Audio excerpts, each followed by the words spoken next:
All right. Hello, everyone. Thank you so much for joining us today. It is just a privilege to be able to spend some time with you all, as well as Dr. Mona Amin, who you already know exactly who she is, but we'll take a couple minutes here and just do a quick introduction. My name is Katie Taylor. I'm a certified child life specialist of the past 16 years. About 6 years ago, founded Child Life on Call. And really, my job, I think of now, is to deliver resources directly to parents to help you feel as empowered as possible when you're navigating the very complex healthcare system with your child. So, today, I'm so excited about the topic that we're going to be chatting in, but grateful to be here. Dr. Mona, would you please share a little bit about yourself?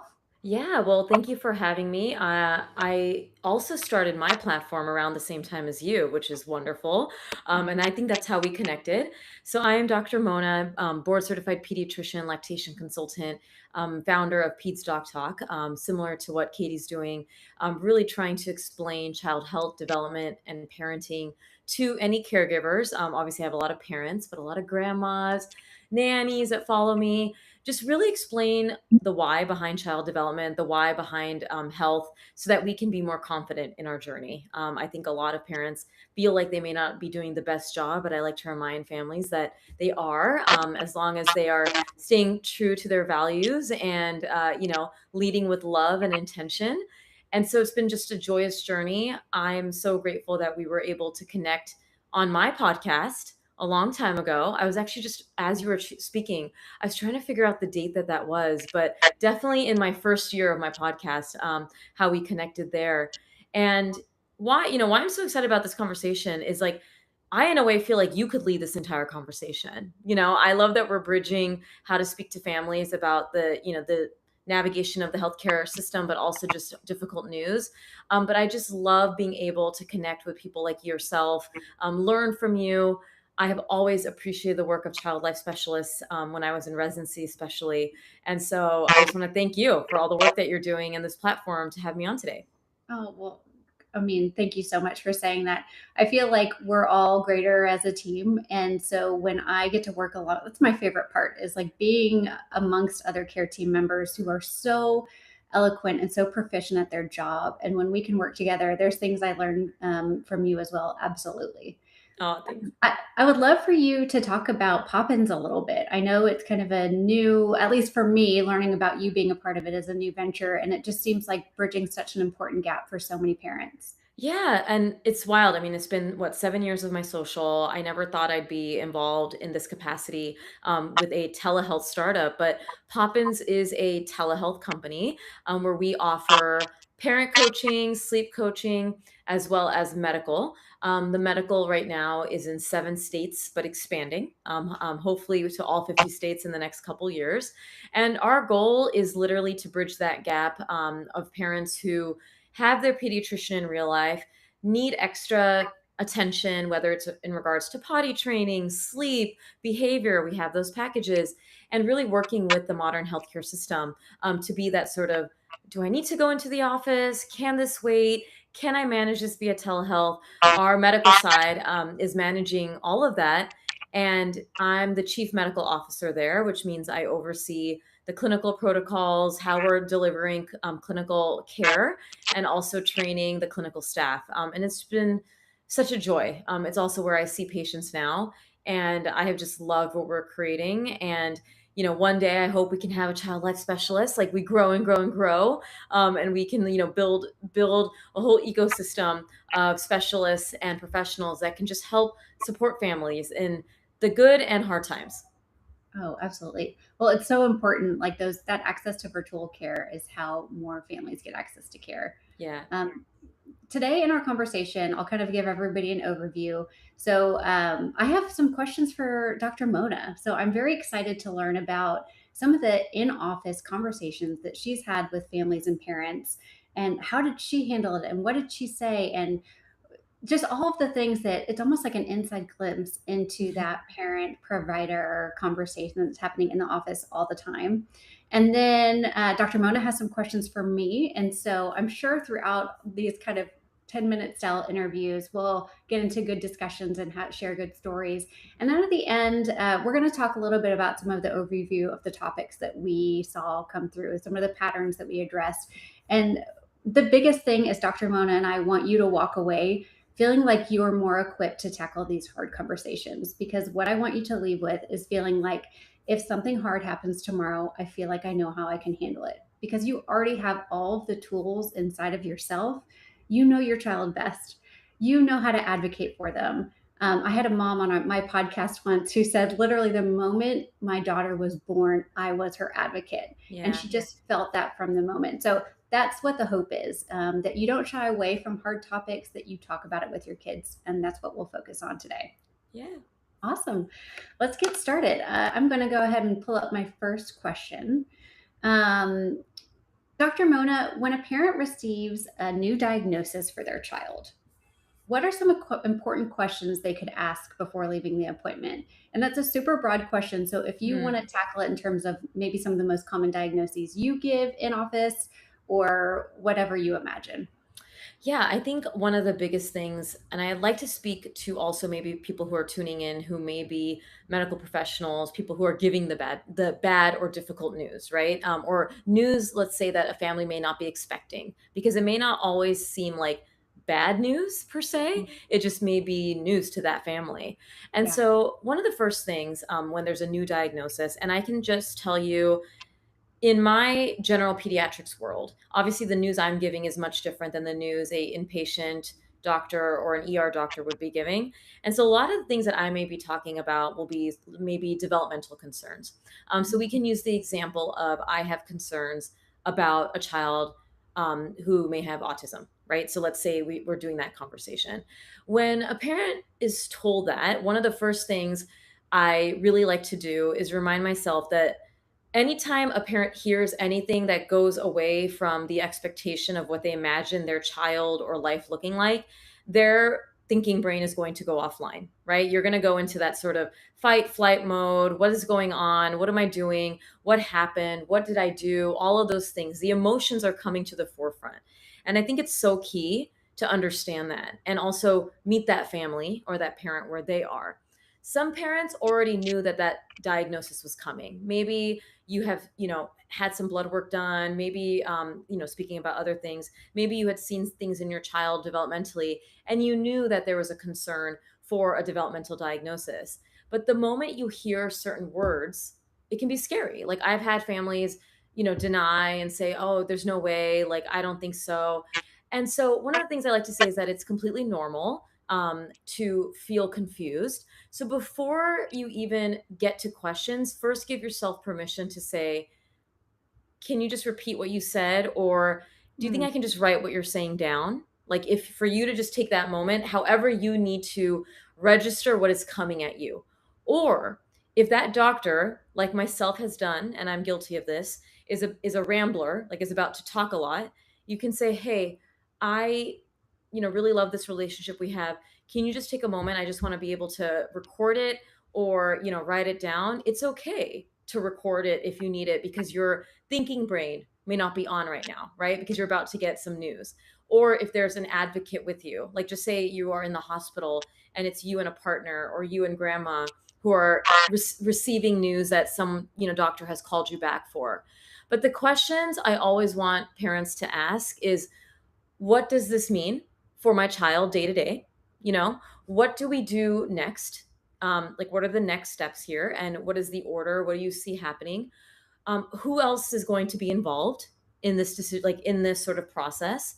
And what do I watch for at home if I need to call you, if that's a medical issue? So, using the example of autism, which we just kind of talked about at the beginning, um, asking, well, what do we need to do to get the official diagnosis? And I'll usually answer, well, we need to go to, in Florida, we need to either go to a child, like a developmental behavioral pediatrician or a neurologist to do the formal evaluation. That's just how it goes here. I'll, walk them through that steps. I'll talk to them about what that means for the child. And I do that. But I think parents, you really need to have those questions there. What does it mean day to day? What does it mean for my child's future? Do you have any understanding of what that means? And who else needs to be involved in terms of specialists, whether it's your care team, like who's going to support you and what the kid needs. And I've been in these shoes, by the way. I think most of my followers know, and this might have been before me and you first chatted, Katie, that when my son was born, he had seizures at day 24 of life. So I have been in the other side where I had a newborn that I held in my arms who started seizing, who ended up having an EEG, an MRI, and who ended up having a stroke during delivery. And these are when all those questions came in, even though I'm a pediatrician. It's your rational brain goes offline when you're getting difficult news. And so I really just had to sit there, center myself, and say, what does this mean? What do we know from the data? What do we know from lived experience about the outcomes for my child? What does this mean right now for medication? What does this mean in terms of who I have to see when I leave the hospital? And your clinician or the person giving you this news may not have all those answers right at once, but these are your foundational questions. And as you notice, a lot of them do, a lot of them grounds you in the reality now, and takes the anxiety out of it, rather than thinking, well, what's 20 years going to be like, which is a valid question to ask, but we don't know. Really looking at, what does this mean right now? What do we need to do? What are the next steps? And what do I need to do at home if something happens, right? Really trying to ground yourself in the now, and then working obviously with your staff, with the clinicians, with the team on what that might mean for the future, depending on the diagnosis. Mm. Oh, so important. It's so helpful. I'm very grateful that you're kind of talking about your own experience. And my followers know too, a couple years ago, my daughter was burned on her face from some Mm. burning hot oatmeal that Oh. I actually opened the microwave and dropped it. And it Oh. was the worst Mhm. experience. Yeah. I immediately went to my daughter in 20 years being completely burned, right? So I Mhm. went to worst case scenario. So it's such a common thing for parents to immediately go to the other side. Yeah. What I'm thinking about, Dr. Mona, is, and this is so much easier said than done, but if you're aware that you might react in a way that doesn't allow you to have a proper conversation, taking even 10 seconds to say, hold Mhm. on a second, let me catch my breath. Yeah. Let me do what I need to do really quick. And then I have a few questions for you. Mhm. And it's not easy to practice the first time, the second, the third, the fourth. But if you find yourself navigating difficult things, pause, pause, and then start asking those questions. And it just gives your body and your brain a little bit of time to catch up with what's actually happening in reality. Easier said than done, I know. It's, I remember when I got the news, I remember, like, I obviously saw him seizing. I knew that there was something going, that something was not right. Like, I had that intuition. I felt like, well, this isn't normal. Yeah. But, did I expect it to be a stroke? Did I think that he would need to have 5 medications from the day 2 of life, right? That I'd have to administer at home. Like, I didn't think that that was going to be a reality. And it's so, so common to be in that place of wanting to be actionable, right, as a parent, right? Because that's our job, right? To be, when I mean by actionable, is I have to give the med, I have to do that. But you just said it beautifully, that before we can be actionable, we have to be rational, and we have to understand what our brain is doing to us right now. And that may be taking that moment. That may be, I don't think I can receive information right now. That may be turning to my partner, my husband, and saying, I'm really overwhelmed. I need to step out. Do you want to continue this conversation? But like you said, you may not be able to practice that because it's one moment, right? Like, it's one moment that you're receiving that bad news, and maybe you'll receive bad news, yes, later in your life. But, like, I hope that people are not getting lifetime of bad news, right? But yes, now when I get news that's difficult, I know how to respond, but it doesn't take away, I have a phrase that knowing doesn't make the doing easier, right? Mhm. Knowing doesn't make the doing easier. Just because I know that things can be difficult, or that, this may happen, it doesn't make that, in that moment, actually doing it and actually having to, be rational, be ready to receive information, it doesn't make it easier, because you have emotions, you have, feelings that come in of, maybe what your life was supposed to look like, and all that is very valid. And so we talk so much about validation of feelings in children. Really remember to validate the experience and feeling you're having at that moment, and that can be shame, guilt, anger, regret. All of those feelings are valid, because in order to move through it, you can't just shove that down. You have to say, yes, I'm feeling shame. I'm feeling regret. I'm feeling guilt. I am feeling these things, but it's not true. Right. And that's the only way we can do it, because then we do have to be the sturdy leader. And I think we'll get into that in terms of navigating difficult times with our children. But at the beginning and certain moments, it's okay to be vulnerable. And that's not making you a non-sturdy leader. That's just setting you up to be that leader that you need to be, because you felt. And sometimes we forget that we have to feel. Oh, sturdy leader. I love that. I usually say strong, compassionate leader. I feel like Yeah. they're so hand in hand. And Yeah. we'll talk about this, but like kids are so, they just want us to be that. They Yeah. want us to be that strong person for them.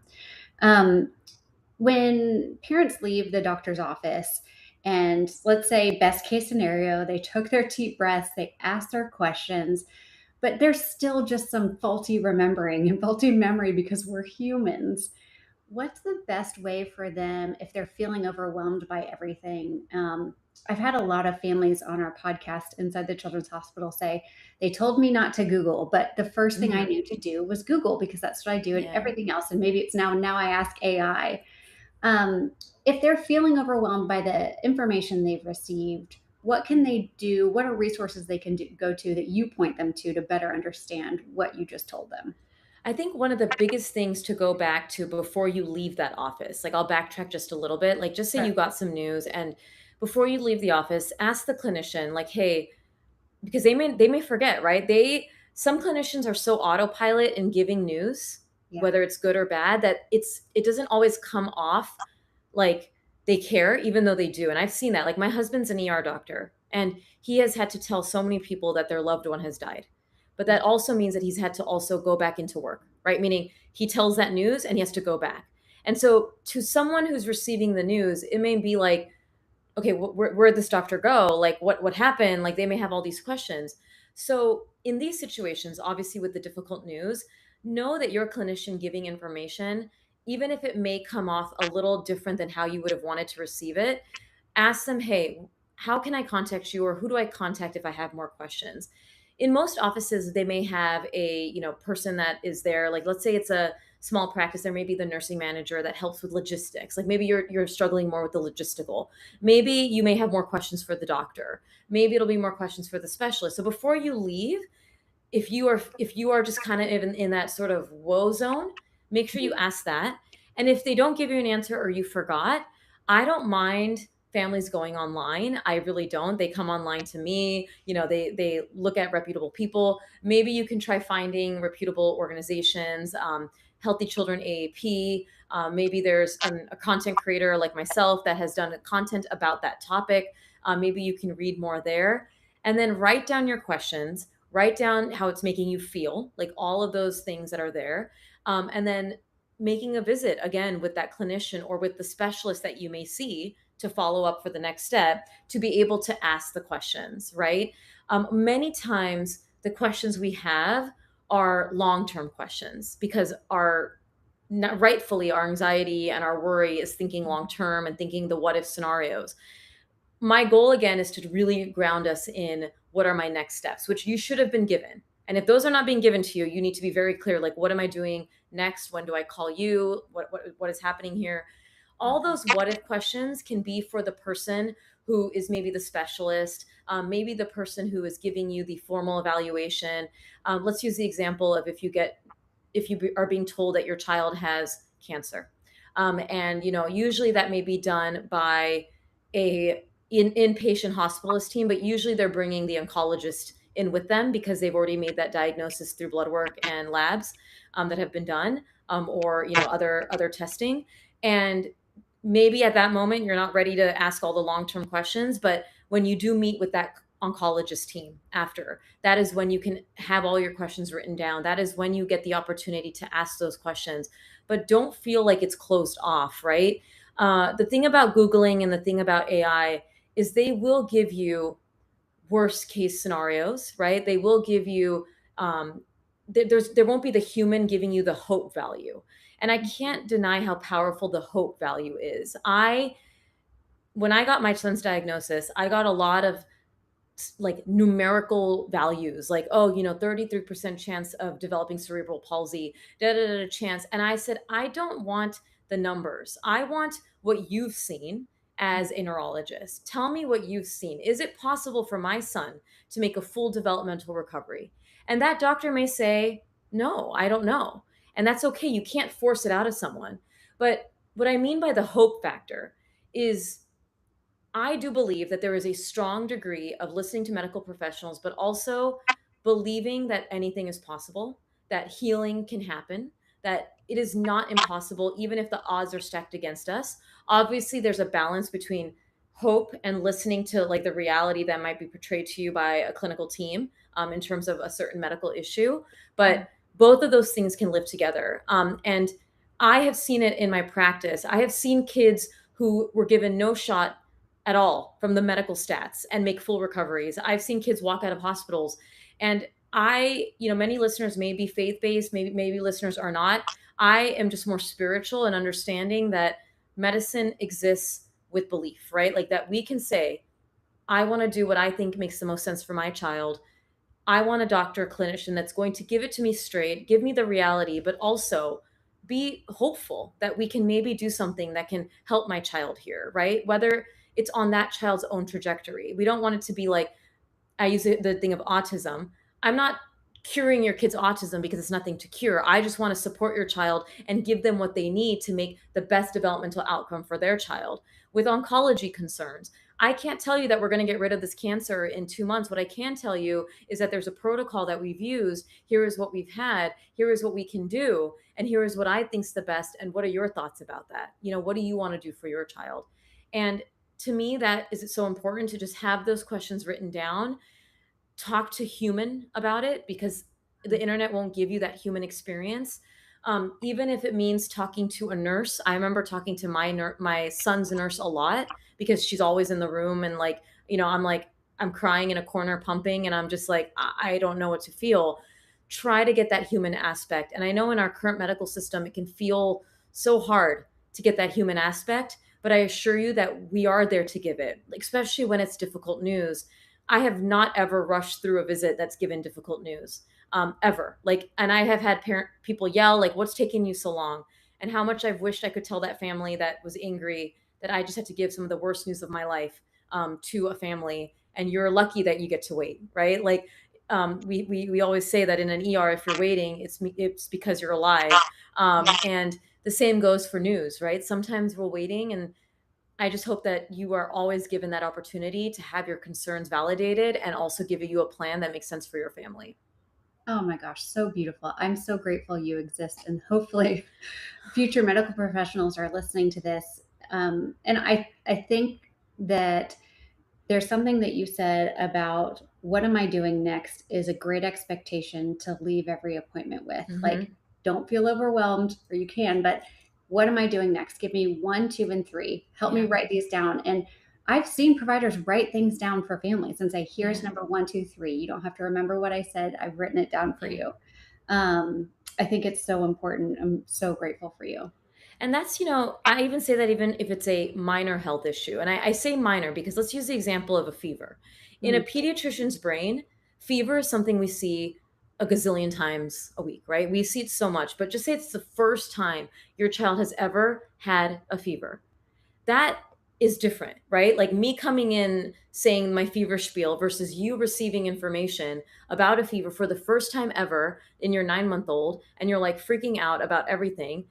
There's that disconnect, and that's okay. And I also love writing things down, and like in the summary, I'm like, hey, I'm going to write this down. Like parents start writing things, I'm like, I'm actually writing it. If you want to know that, I'll write it. It's going to be at your checkout, on your checkout paper. Even at Poppins, like we have a whole system where we give like a final summary of like, here's the game plan for the next 24 hours. And it was so important for us because I found that going back to that anxiety piece, I'm someone who has it as well.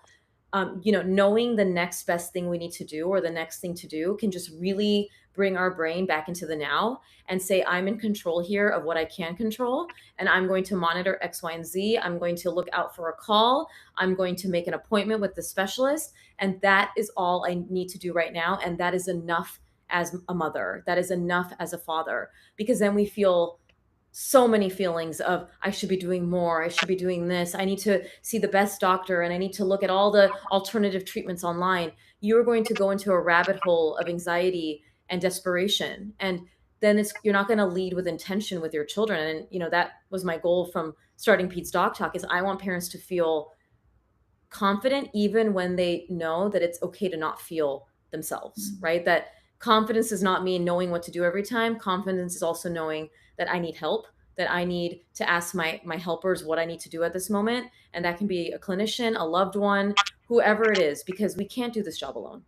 Mm, so important. It's like when I'm picturing parents going on a rabbit hole or going online, and I did the same thing when my daughter had her burn. How long is it going to last Yeah, for? What yeah, is wound care going to be like?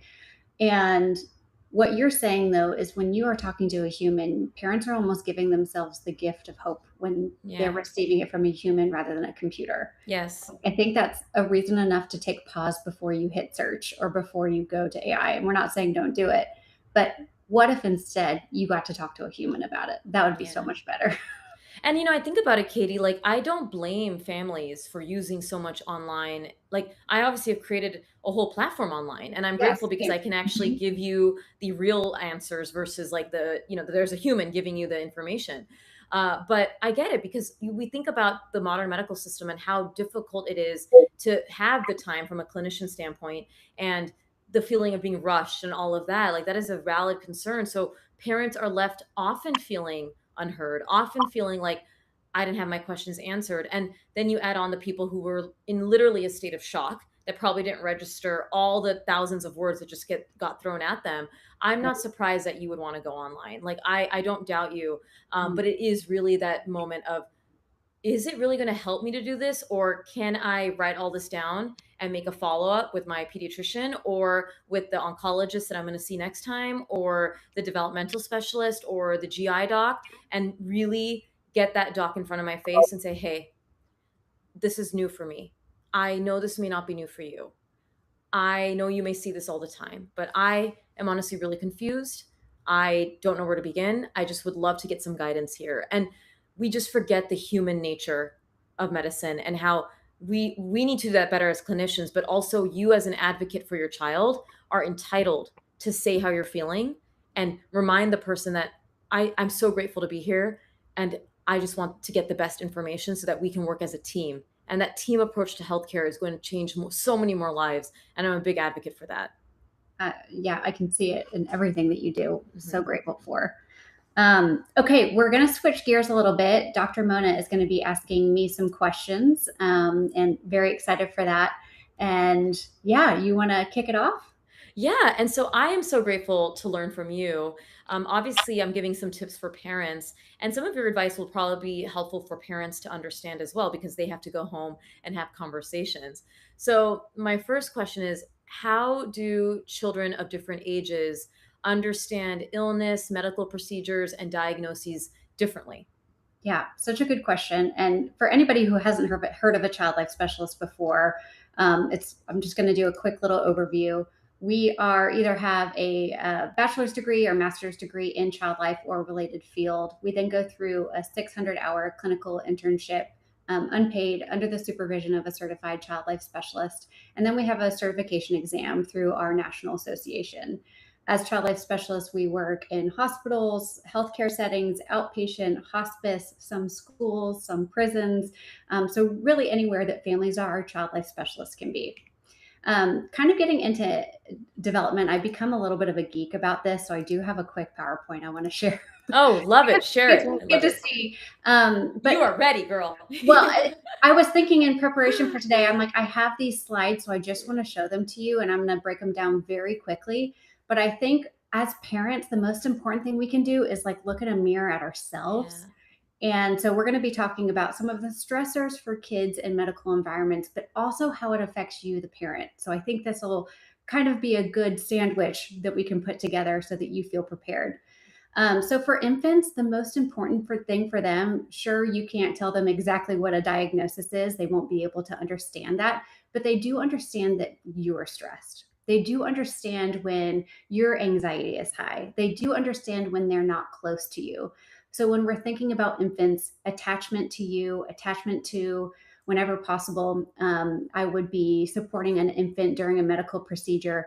The number one thing I could do to support that infant in that moment was put them in mom or dad's arms. And Mhm. I'm always thinking of that.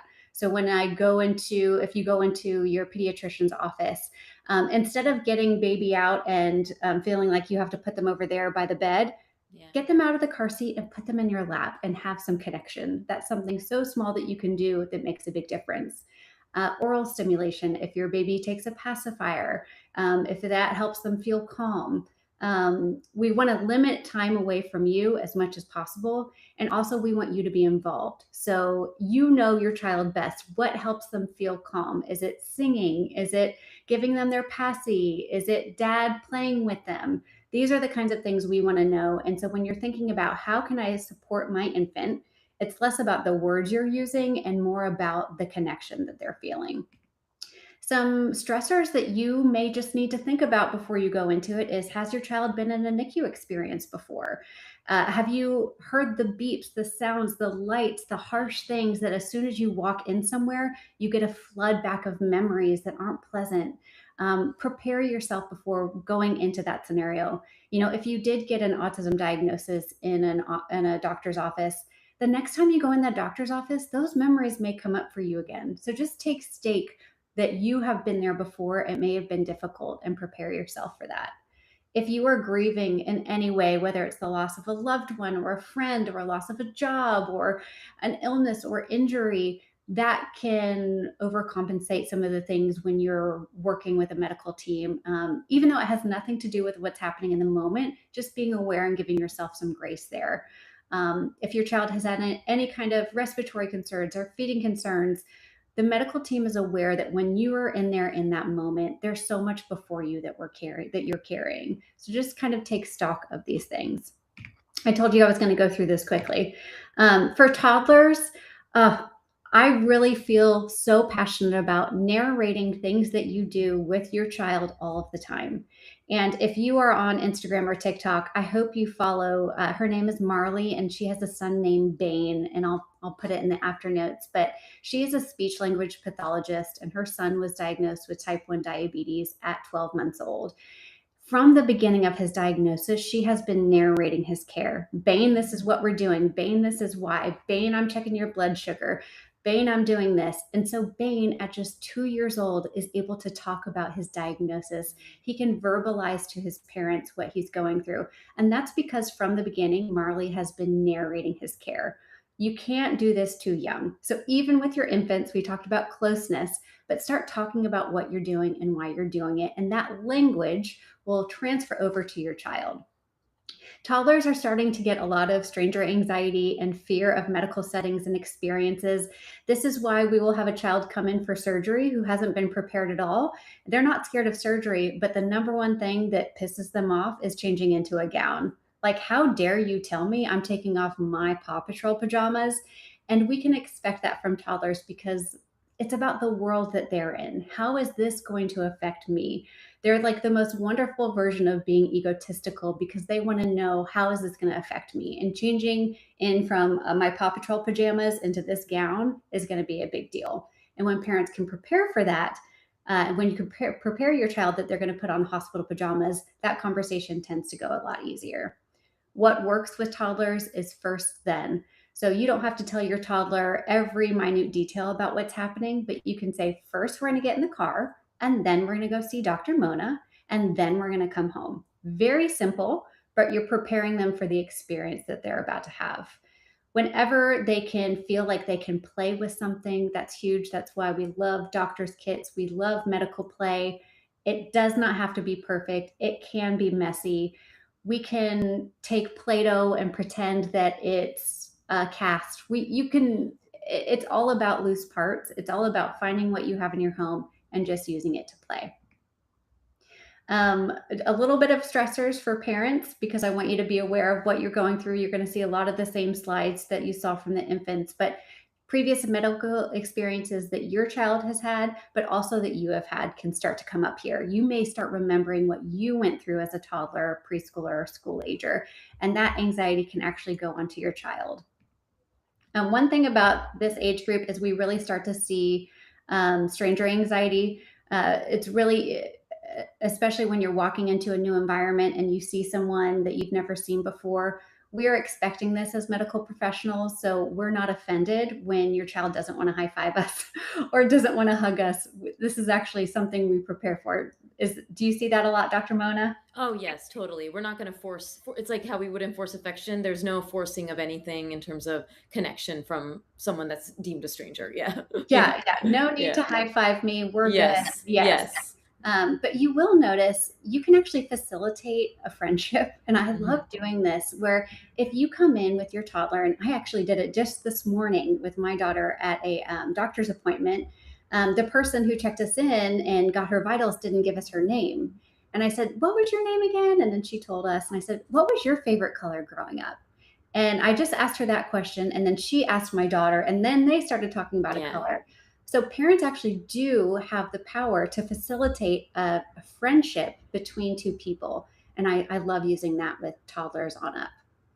Um, I'm going to go quick, I promise. Preschool, we just want to be aware that they're thinking so much about magical thinking Mhm. that it's hard for them to delineate their world of play and princesses and superheroes from what is actually happening.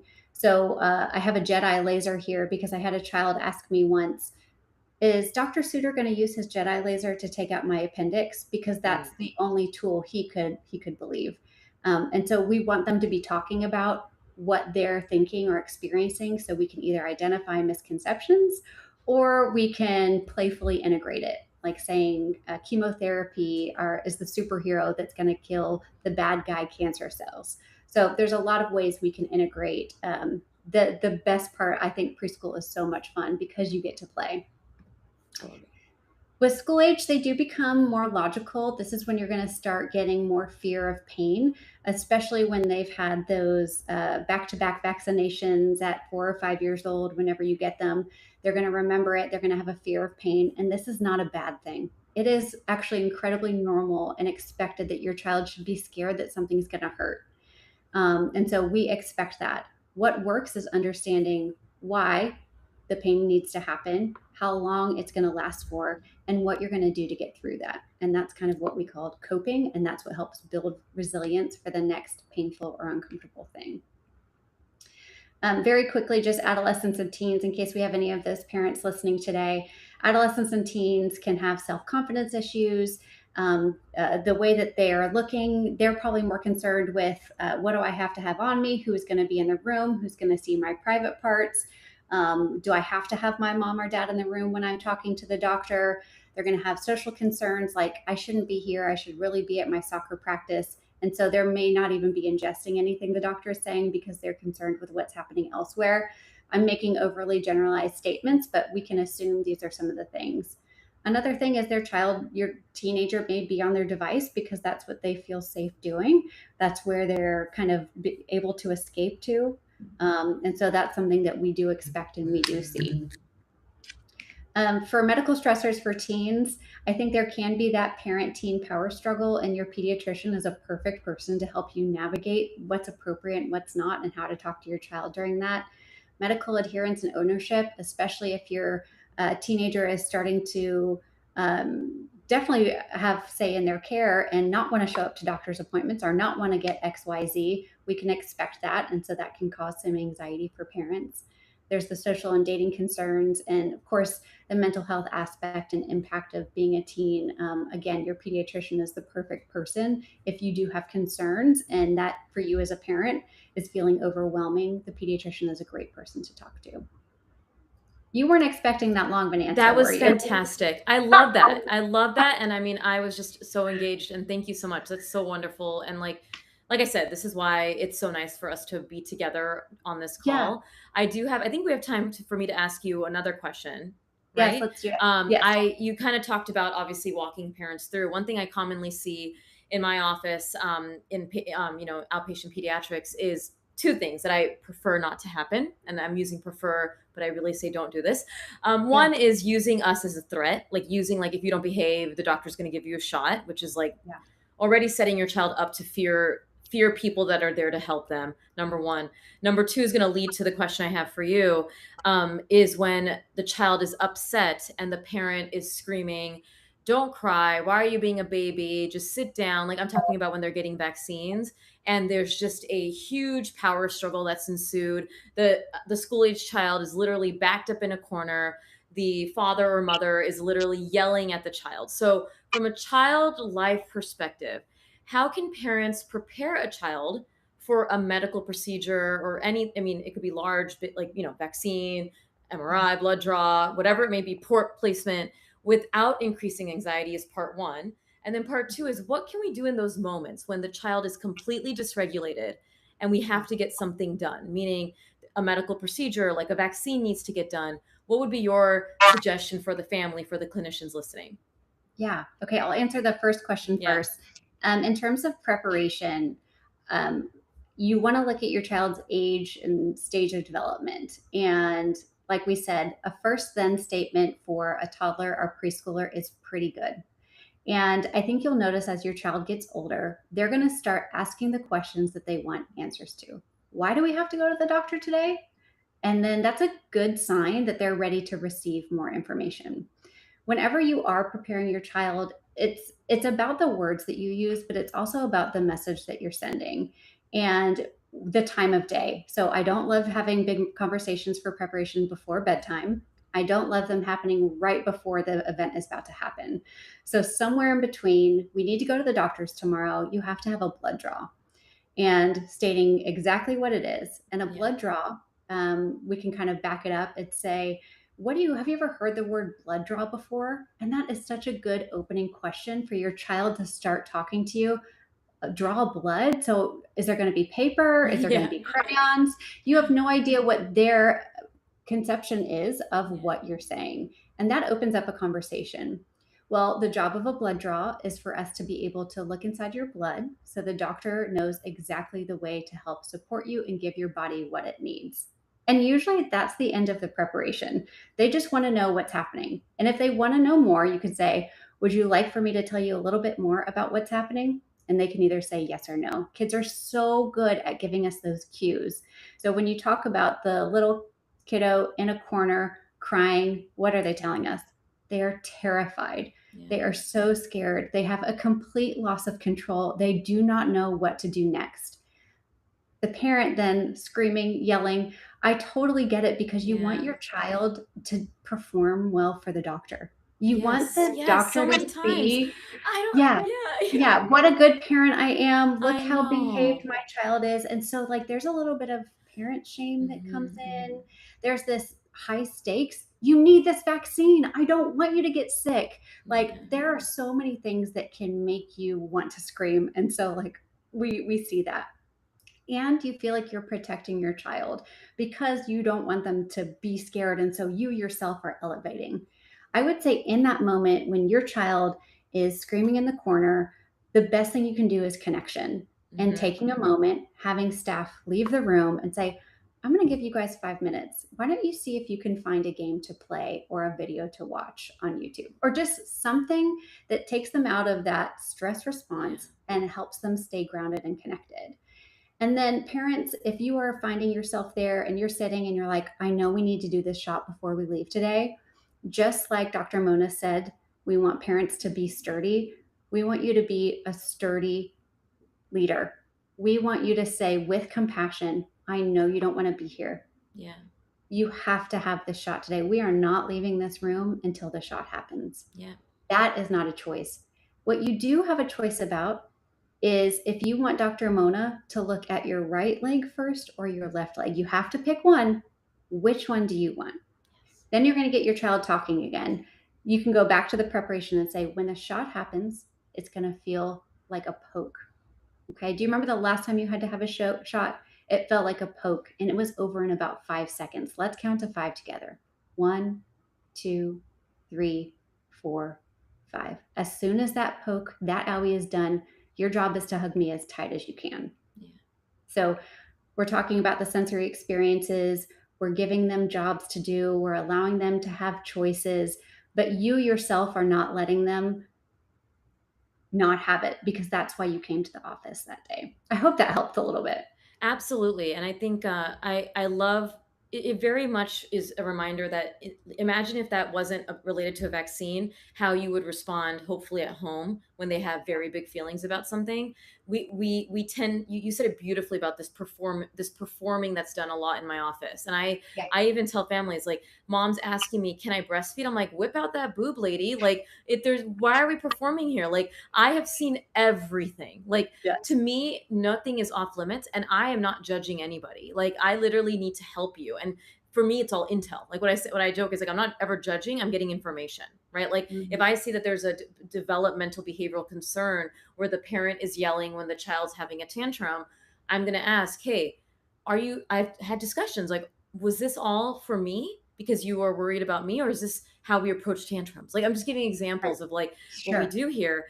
And in that moment, the connection that you mentioned, I have had to do that many times where the parent is so dysregulated because of whatever reason, and that's okay. Like, it's Yeah. fine. But I have had to be like, are you okay? Can I approach your son to talk to him for a second? And I ask the Mhm. kid, I'm like, can I come close to you just to talk to you? And like, they do this thing, and I usually bring their stuffy or something that's there with them, or show them something, and I just talk to them, and the Yeah. parent is having a moment to regulate themselves. And then Yes. by that moment, everything's more calm. And then we give them the choice. Do you want to Mm. sit on daddy's lap? Do you want to sit on the table? Right? Like, and exactly, I love that you're mentioning, like, it's like boundary setting. Like, the Yeah. boundary is that this is getting done. The choice within the limit is that you get to decide which leg, you get to decide where you sit, and you're not lying. The amount of parents who are like, it's not going to hurt. It's not going to hurt, right, doctor? I'm like, I can't lie to your kid, because then what I just did is broke his trust or her trust that it did hurt. It did Yeah. pinch him a little bit.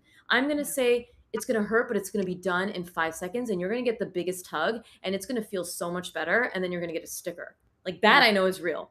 And that's Yeah. what I also, I would add. But it's true. It's the same thing we would do at home, hopefully, should happen in the office, but you don't have to perform for us. No. Your kids, you and your kids are not show monkeys. We do not care if they're crying. We do not care if you need to put an iPad in front of them. Whatever it is that you're doing in that moment, don't do it for us. I would Mm. say across the board. I Uh, love that. yeah. And another quick note just about preparation is just think about taking something super complex and breaking it down. And how can you say it in the least amount of words, very, very simply, using concrete languages? And then the other thing is, when we're preparing, we often prepare up until the event, but it is so important to prepare for what happens after, because kids can make up stories that this pain is going to last forever. Then we're going to have to spend up 2 hours in the doctor. No, no, no. 5 seconds. It's done. We hug. Then you and I are going to hold hands and we're going to walk out. So talk about the ending when you're preparing. Don't stop when you get to the actual event. This was so great.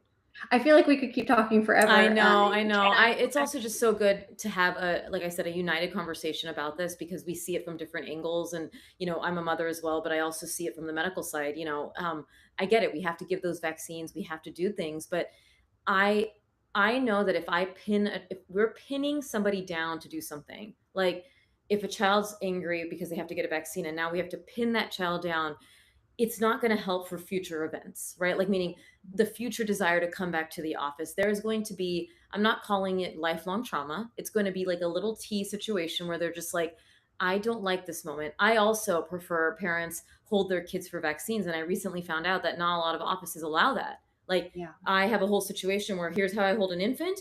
I think you saw my video. Here's how I hold a Yeah. toddler. Here's how Yep. I hug my older child.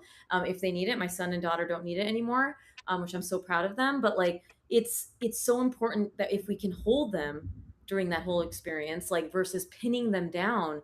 I have moved so much away from that. And when I started, I saw so much pinning down. And now I'm like, Yep. we are not pinning this kid down. Like, we are going to figure out another way. You can hug them, but I'm not having a grown human put No. force on their shoulders and their legs to get a vaccine done. Like, they are going to feel Absolutely so not. terrified, and it's not going to Thank you help the for future. Yeah. Thank you for drawing that boundary. In child life, we call it comfort positions, and I actually have Yes. a free comfort position guide that tells you how to ask for this at your doctor's office. I'll share with you too, Dr. Mona. It's I super would love it. helpful. Yeah. And I want to make sure, I know we're right at time. We went over, because I think we could just keep chatting. I want to make sure everybody knows about pop-ins. And then I also wanted to, if you're a person who's looking to support your parent, PedsDocTalk has so many resources. Go follow Dr. Mona. Inside the Children's Hospital podcast is really these honest conversations with families who have been where you've been, and they're telling their story to help give you some tips and tools. And it's a really profound and beautiful podcast to hear about the family experience in healthcare. Dr. Mona, anything you'd like to share before we sign off here today? I want to thank you so much. I think the TLDR or TLDL, meaning too long didn't listen version, is one, knowing that it's okay to feel your feelings when you're going through big news. That you, I would add, we didn't talk about when you're going through this and having to be the rock, that you can't be the rock all the time, right? You have to be vulnerable a little bit. And sometimes you may cry in front of your child when they have to go through a port placement or you get bad news. It is okay to cry in front of your kid. And then the biggest thing you can do after crying in front of your kid is, one, remind them that you love them. You're feeling feelings. Talk to them about it. Make sure that they know it's not about them, right? Like, it's not because you are sick and I have to take care of you. No, no, no. It's that I love you very much. We want the best for you. And it's really important to talk to your kid about feelings, right? That they know that it's not me. It's not going to be roses. Anything that we're going through that is difficult medical decisions or developmental decisions or diagnoses is not an easy journey. And I went through it with an infant, and he was also a toddler the last time we had an EEG. And your tips were what you said was exactly right, right? The attachment, the play, the narration. I did all of that from a very young age. And I do believe it helped my son now when he gets sick. Like, he just knows, because he just the work that you do when they're younger, of like the narration and the like the words that you say to them, like he gets it. Like, even when he's gets a little nosebleed, my little boy gets worried, right? Because he doesn't want it bleeding everywhere. And the other night he was so scared that he was going to get a nosebleed because his nose was dry. And I said, I can't guarantee if you're going to get a nosebleed or not. He's sick, so I can say those big words. But I know that if you get a nosebleed, you can come to us. You walk down the hall. Here's your napkin in case it happens. And if blood goes everywhere, we will clean it up. That's our job. Your job is to just come to me. Giving your kid a job, like you talked about, like, a choice. Like, as they get older, when they're worried themselves about their own diagnoses or their own body, saying, this is what your job is. Your job is to tell me how you're feeling. My job is to get us help if we need it. My job is to listen to you. And that is going to be something I think is a take home that I didn't get to say. And I know you probably have that same advice of, like, we may not have all the answers, but what we can do is be that landing space for our child to feel they got my back. Like, I'm going to walk this line with them. And if my mommy or daddy or caregiver can't figure it out, they're going to find the next best person to help us figure it out. And that is how you can keep those open lines of communication in case they're not feeling like themselves, whether it's through chemo, whether it's a nosebleed, whether it's anything. That body literacy and that ability to know that someone has your back, I think, is undervalued and under talked about, and I think we should, always remember that that is our role as parents.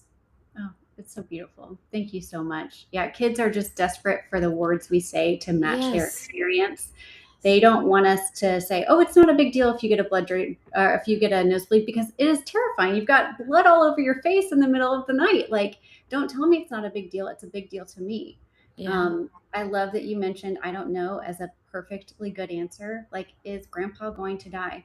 Well, I don't know. He's really sick. His heart is really sick, and I don't know, and it makes me feel sad. How does it make you feel? Exactly. I don't know is okay.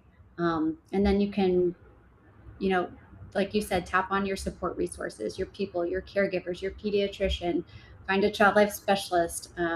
We're all here to help support you. We are. Thank you so much, Dr. Mona, for your time. What a gift for all of us. Thank Katie, you. Thank you so much. It was such a pleasure. All right. Thanks, everybody, for joining us, and we'll see you again soon.